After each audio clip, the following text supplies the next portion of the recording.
Cookery சேனலை பார்த்து யார் வேணாலும் சமையல் பண்ணலாம். ஆனா சுவையான சமையல் பண்றது எப்படி? நான் இதயம் நல்லெண்ணெயில சமையல் பண்றேன். ஆஹா ஓஹோன்னு பாராட்டுறாங்க. நீங்களும் இதயம் நல்லெண்ணெயில சமையல் பண்ணுங்க, பாராட்ட வாங்குங்க. தினம் தோறும் வாங்குவே இதயம் இதயம். திருப்பத்தூர் மாவட்டம் ஜோலார்பேட்டை அடுத்த பாலாங்குப்பம் மச்சக்கண்ணு பகுதியைச் சேர்ந்தவர் ரவிக்குமார், வயது 59. தினமும் குடித்துவிட்டு வீட்டுக்கு வரும் ரவிக்குமார் மனைவி மணிமேகலையுடன் தகராறு செய்வதை வாடிக்கையாக வைத்துள்ளார். நேற்று இரவும் மனைவியுடன் தகராறு செய்தவர் அடித்து துன்புறுத்தி உள்ளார்.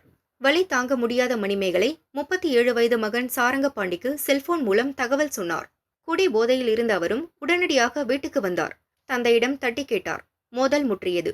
ஆத்திரமடைந்த சாரங்கபாண்டி அருகில் இருந்த கட்டையை எடுத்து தந்தை ரவிக்குமாரின் தலையில் பலமாக தாக்கினார்.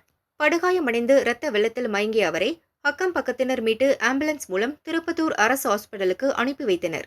அங்கு சென்ற தாயும் மகனும் ரவிக்குமார் பைக்கிலிருந்து விழுந்து விட்டதாக டாக்டர்களிடம் தெரிவித்தனர். முதலுதவி சிகிச்சை அளித்து மேல் சிகிச்சைக்காக தருமபுரி அரசு ஹாஸ்பிட்டலுக்கு ரவிக்குமாரை அனுப்பி வைத்தனர். அவரை பரிசோதித்த தருமபுரி டாக்டர்கள் உயிரை காப்பாற்ற முடியாது என கூறிவிட்டனர். இதனால் ஆம்புலன்ஸ் மூலம் ரவிக்குமாரை சொந்த ஊருக்கு அழைத்து வந்தனர். வரும் வழியிலேயே அவர் பரிதாபமாக இறந்தார். ஊருக்குள் அடக்கம் செய்வதற்கான ஏற்பாடுகள் உடனடியாக நடந்தன. கொலை செய்யப்பட்ட ரவிக்குமாரை ரகசியமாக புதைக்க ஏற்பாடு நடப்பதாக ஜோலார்பேட்டை போலீசுக்கு தகவல் சென்றது.